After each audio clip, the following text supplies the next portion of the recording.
botinho duna e trajador que prepara na auto de uma maneira mais responsável, mais safe, botinho bem para que garagem. E na altura de Oranjestraat, estive o gebouw FCZ bezig com ele e intenção, a informação que está é que outro ano não vai iniciar o projeto aqui. E nós temos garagem para trás de Arubus projeto. E nós temos uma bana na esquina de Eemanstraat, Hendrikstraat, e também está bezig para nós sair outro estacionamento na fim de caia, para nós ter 4 garagens para acomodar e trajadores.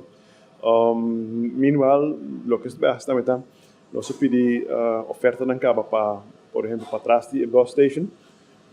E não está bom usar o rekening para uma distância por largo, mas também tem outro aspecto social de rol, por exemplo, se para auto atrás e auto está safe, não tem outra gente para se dar na minha auto. Nós pedimos oferta na diferentes companhias de segurança para nós pôr segurança de 7 para 7. Tem área aí que vou para o auto tranquilo, nós controlamos o auto está ok, não renda se dar no auto. Esta dona automobilista, o trajador, qualquer bastante de caia grande, é confortável também para o meu auto, agora cuidar. Se aí nós pedimos oferta na caba, para nós pôr em período transitório, nós pôr acaparar e manter a capacidade. Naturalmente, o tram é o se eu parar o auto na busstation, vou pôr o tram para trás da busstation mesmo, e ele vai em caia. Wat hij parkenrijd gedrag, waar we voor overbrug de distantie, die kanemento.